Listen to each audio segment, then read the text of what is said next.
내가 가고 있는 이 길은 한 번도 가지 않은 길.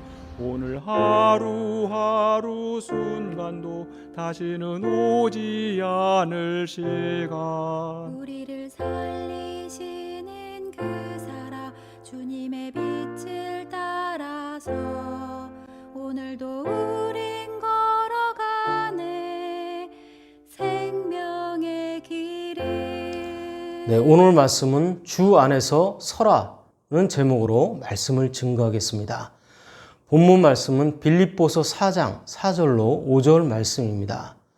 주 안에서 항상 기뻐하라. 내가 다시 말하노니 기뻐하라. 너희 관용을 모든 사람에게 알게 하라. 주께서 가까우시니라. 아무것도 염려하지 말고 다만 모든 일에 기도와 간구로 너희 구할 것을 감사함으로 하나님께 아뢰라. 아멘. 네, 인간은 사회적으로 정치적이며 권력에 대한 본능이 있습니다. 그래서 아리스토텔레스는 인간은 본래 정치적인 동물이다 라고 했습니다.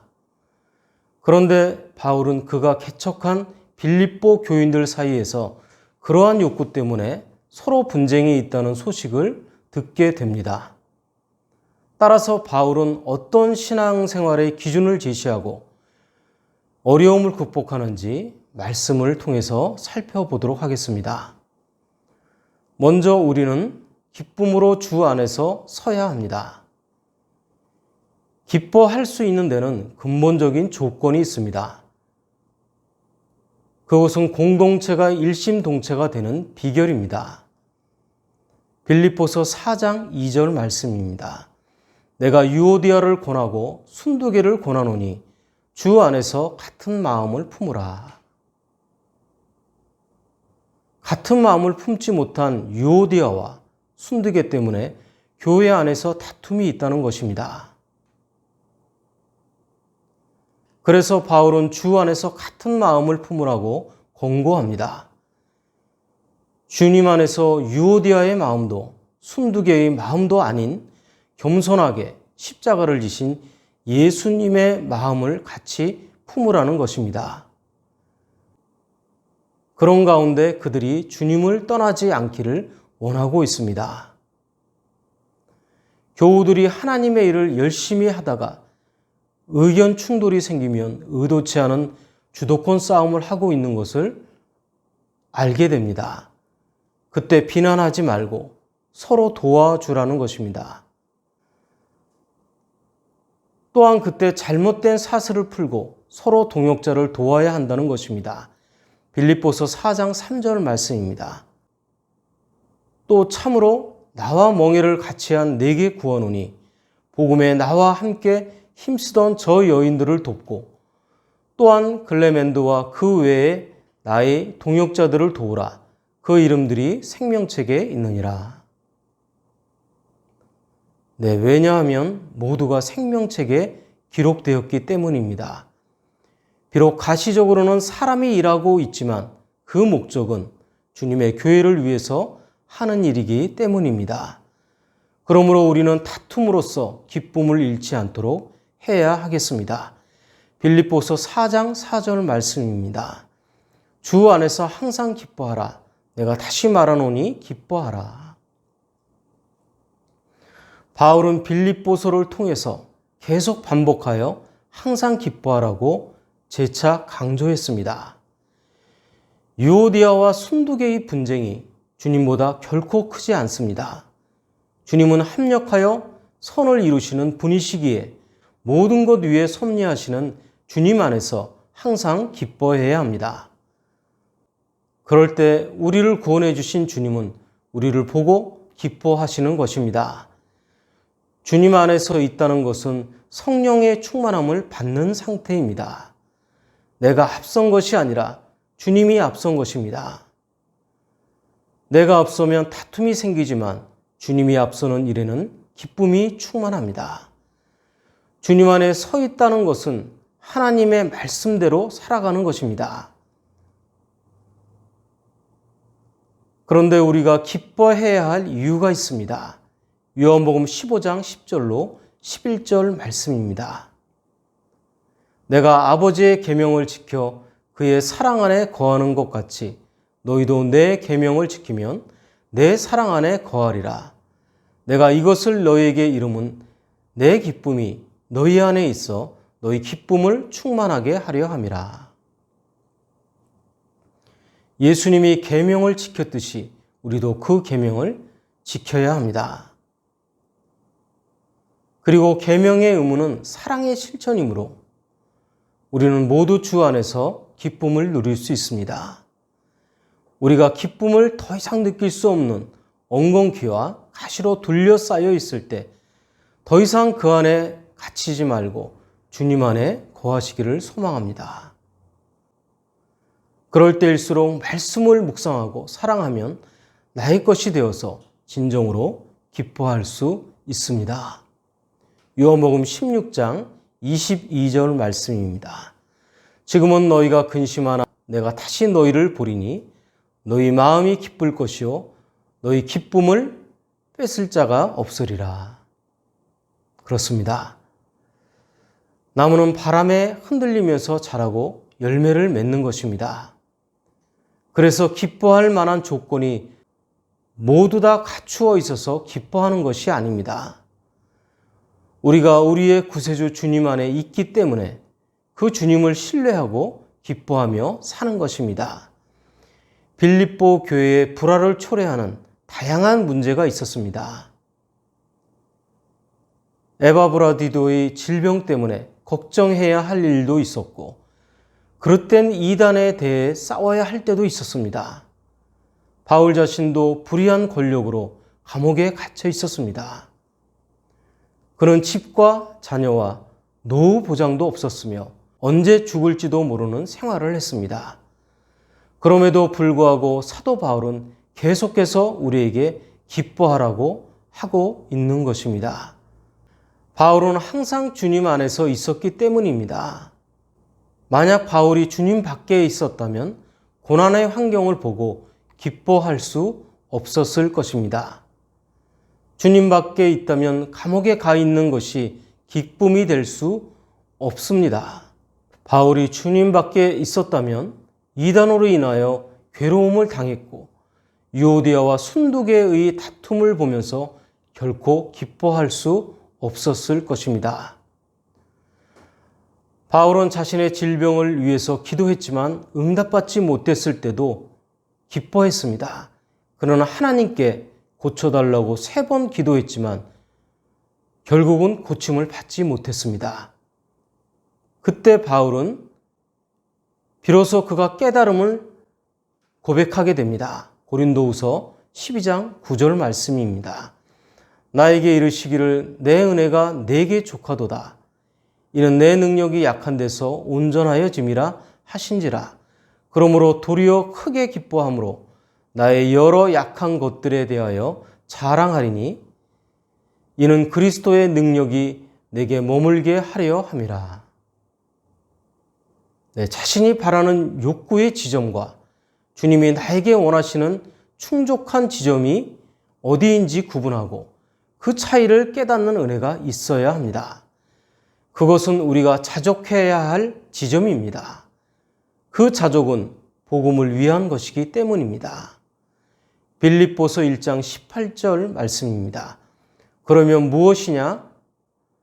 거칠애로 하나 참으로 하나 무슨 방도로 하든지 전파되는 것은 그리스도니 이로써 나는 기뻐하고 또한 기뻐하리라.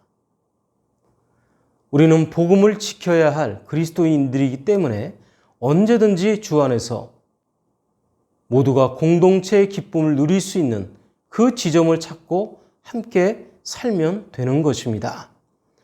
마지막으로 우리는 관용으로 주 안에서 서야 합니다. 사도 바울은 분쟁을 하고 있는 자들에게 우리들 스스로 그리스도인들의 관용을 모두에게 알게 하라고 합니다. 빌립보서 4장 5절 말씀입니다. 너희 관용을 모든 사람에게 알게 하라. 주께서 가까우시니라. 누구든지 관용이 느껴질 정도로 서로 행동하라는 것입니다. 관용이라는 토에피 에이케스는 관대함, 큰 마음, 너그러운 마음이라는 뜻을 갖고 있습니다. 그래서 사소한 문제에 너무 지나치게 화를 내지 않고 자신의 개인적인 권리를 기꺼이 양보하고 다른 사람에게 너그러움과 친절을 베풀어야 함을 의미합니다. 그것은 옳은 일을 가리기보다는 무엇인가 더 큰 것을 의미합니다. 이 세상에서 옳은 일은 분명히 있습니다. 그러나 세상 일은 옳은 일만 가지고 되는 것이 아닙니다. 옳은 일보다 더 큰 일이 관용하는 것입니다. 관용은 용서와 이해와 인내와 여유를 모두 포함하고 있습니다. 관용은 상대방과의 관계에 있습니다.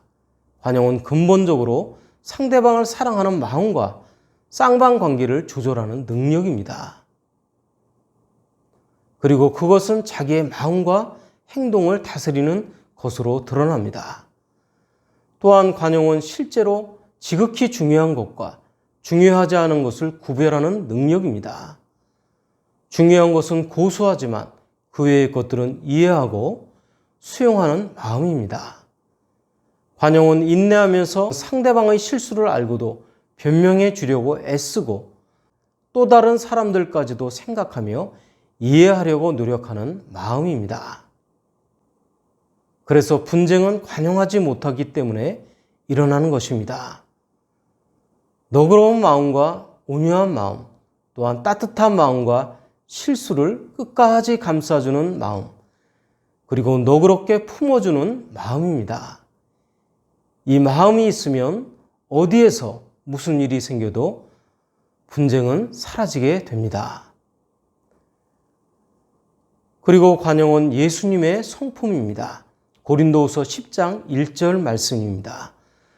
너희를 대면하면 유순하고 떠나 있으면 너희에 대하여 담대한 나 바울은 이제 그리스도의 온유와 관용으로 친히 너희를 권하고. 그렇습니다. 사도 바울이 본받은 예수님의 마음을 우리도 본받아야 합니다. 그래서 예수를 그리스도로 믿는 사람들의 삶은 마땅히 그리스도의 온유와 관용이 있는 삶이 되어야 하는 것입니다. 예수님은 어느 누구도 너그럽게 품어주시고 용서해 주셨습니다. 주님은 십자가에서 생명을 내어주시기까지 우리를 참으시고 고난을 견뎌내셨습니다. 다른 사람들에게 관용을 요구하지 말고 그 전에 주 안에 서 있는 우리가 먼저 관용해야 합니다. 유오디아와 순두계뿐 아니라 우리 모두가 서로 관용해야 하는 것입니다. 관용은 깊고 차원 높게 기다리고 사랑하는 것입니다. 관용을 모든 사람에게 보이라고 하는 말씀은 믿음에 있어서 타협하라는 뜻이 결코 아닙니다. 서로 반목하고 대립하고 비판하고 비난하지 말고 오히려 이해하고 용납하라는 것입니다. 관용을 보이는 것이 성도의 중요한 영적 생활이기 때문입니다. 우리의 인생은 남을 미워하고 시기하며 살 정도로 넉넉하게 시간이 주어진 것이 아닙니다. 우리는 남을 쉽게 판단하지만 심판자는 주님이십니다. 우리가 당하는 억울한 일과 부당한 일은 언젠가는 주님이 다 어루만져 주실 날이 다가올 것입니다. 우리는 주님 때문에 넓은 마음을 가져야 합니다.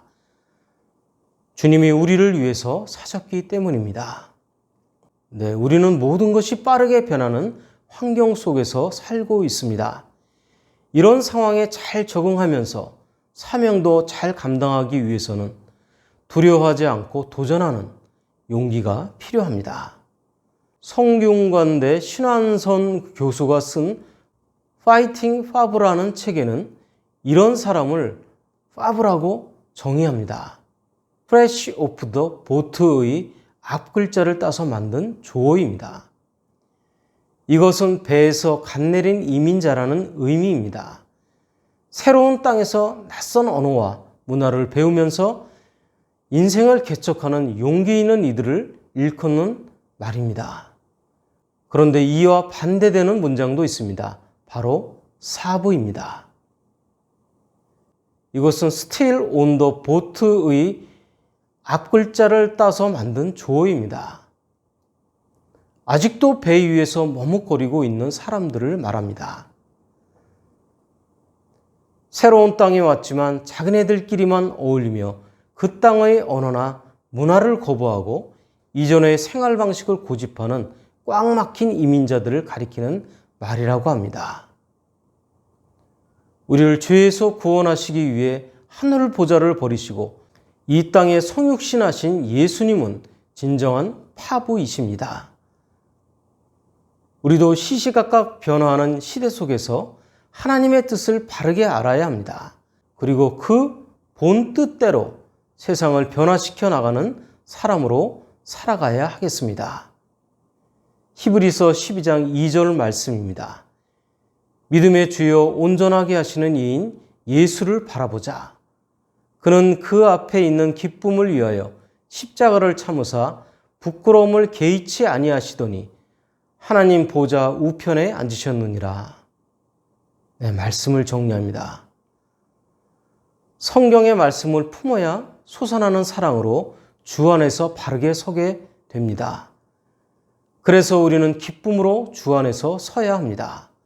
그리고 우리는 관용으로 주 안에서 서야 합니다. 사랑으로 서로를 품어서 모두가 기쁨과 관용이 넘치는 복된 공동체의 삶을 사시기를 예수 그리스도 이름으로 축원합니다. 네, 오늘 말씀은 성부와 성자와 성령의 이름으로 말씀드렸습니다. 나는 주님의 제자 낙심하지 않으며 절망 속에서도 실망하지 않으며